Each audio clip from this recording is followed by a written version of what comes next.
Hey there everyone, this is Jeremy from the Music Andy, and we're here today to talk about Painless from Nilufer Yanya. This is the second studio album for the London-based singer-songwriter. This is continuing the indie efforts, going into a more indie rock, art rock perspective, but still keeping up with the indie pop, art pop perspective as well. Described as a more sonically direct effort, this is narrowing down the previous broad palette for a much more narrow, robust idea, songwriting system via the Bandcamp. I'm incredibly excited for this album following the single that I heard the night before, Midnight Sun. I saw that this album was coming out, wanted to check out one single. Midnight Sun was the one that I checked out, and it was an absolute fantastic song, so let's just jump right into this album. Instantly with The Dealer, I have a good feeling about this album. We have the chop it up drums, we have this wet, reverbed chorus drenched guitar, and the vocals are beautiful, but it's really the bass that is the standout point on this track for me. Once the bass comes busting in, I knew instantly that I was going to be a fish that kept going back to the same hook in the same exact pond over and over, because I couldn't help but just get caught on the hook of this track, especially when the bass is playing on it too. The synth halfway through this adds a lot more texture and richness to the song, even though it's already full of it, especially from that bass. And the guitar and the drums have a little freak out section at the end, and it is just an overall fantastic song that has a lot of progressions in it. Like I said, the bass on it is forward driving, it's very marching, it's very leading, something that the bass does a lot on this album. From the opener, I thought we were going to kind of stick with this more excited, more aggressive approach from Yanya, but no, we take a step back with Shameless and Left Right, or LR, however you want to say it. LR, Left Right, however you want to say it, isn't too insane of a song. It's obviously, like I said, a lot more restricted, a lot more laid back. It's much more of a vibe song, though there is a part when she starts speaking about the devil that the synth starts swelling a lot more. And we have this nice little guitar melody, but it doesn't stick around for long enough to really get hooked in my head, even though I wish that it did. Shameless is a lot more of that vibe approach, but this time the bass, again, helps add a lot more dynamic to it. It adds a lot more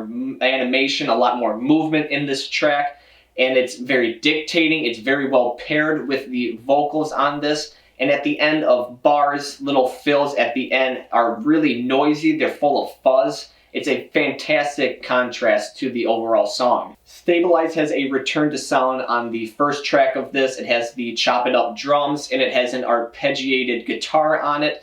And this guitar is very hypnotizing on its rhythm. It is carried out throughout the beginning of this, and then it kind of switches to a block party, kind of post-punk revival riff.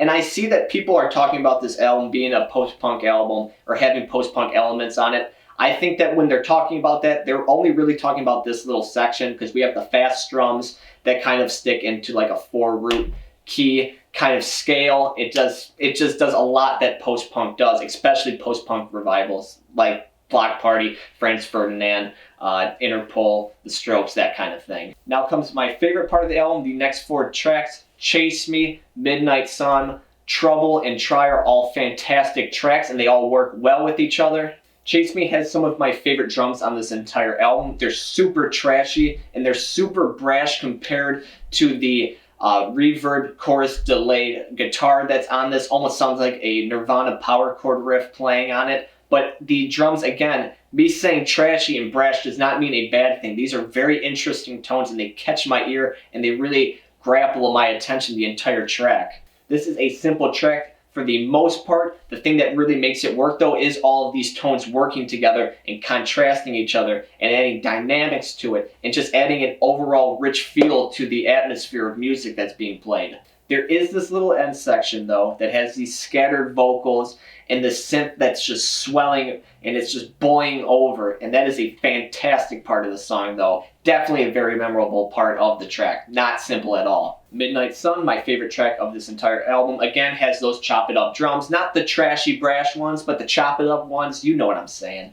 And it has that arpeggiated guitar playing again, but this time it has a lot more of a Radiohead feel to it. I don't know what that means. Don't ask me what that means. Just go listen to In Rainbows by Radiohead, then listen to this track, and you'll kind of understand what I'm saying. This is a very progressive piece in comparison to the rest of this album. The background doesn't change too much. There is some key signature switches that happen, especially when it moves into the acoustic side of this song, but the overall feeling of this song is fantastic. The tones work well, and again, going back to that acoustic guitar, once the choir-like vocals start coming in, the acoustic guitar is a perfect match and is a great choice for this track. The drums, again, are that chopped up style, but they're constantly switched and reintroduced in a new way, and we have the bass just kind of thumping along. Fantastic track all the way around. Love every single instrument on this. Love the vocals on this. Great song all the way through. Trouble and Try are a lot slower in comparison to the other ones, but they introduce a lot of unique tones, and that these unique tones are the things that carry this song immensely.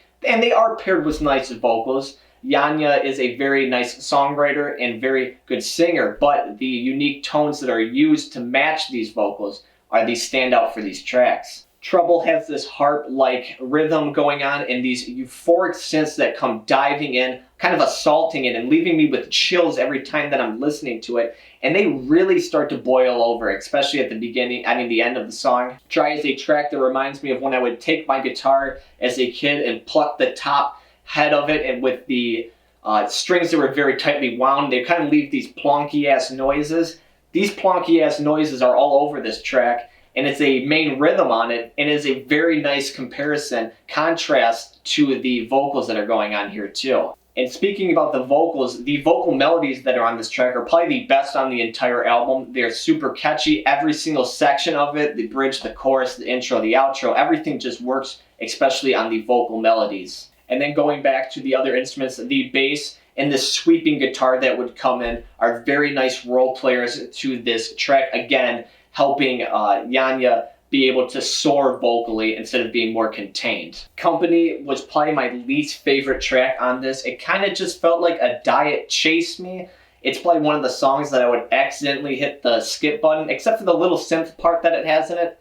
I might skip to that part, listen 20 seconds, and then skip the rest of the song, but if it's on, I'm not going to be angry, and I'm not going to change the song for sure. Belong With You, The Mystic Afterlife are the last 3 tracks on this. They kind of put an upbeat feel on the ending of this album, where it was an album that was upbeat, relaxed, Now it just ends on that upbeat. Afterlife kind of starts off slower, but it definitely has that in the ending section. 3 fantastic songs to close out the album. With this being the first album that I'm hearing from the group, I am very impressed with this album. Some tracks really blew me away. The Dealer, Midnight Sun, Trouble, Try. And for the most part, the songs that kind of didn't really miss the mark too much, except for Company. I'm sorry, that's just my opinion. If you love that song, please don't be mad at me. I'm thinking I'm gonna go 8.2 Sunrise Moons out of 10. What did you think of this album? What albums would you like me to review in the future? Please leave a comment below and let me know. Subscribe if you like the content. I hope that you have a wonderful day. Thank you.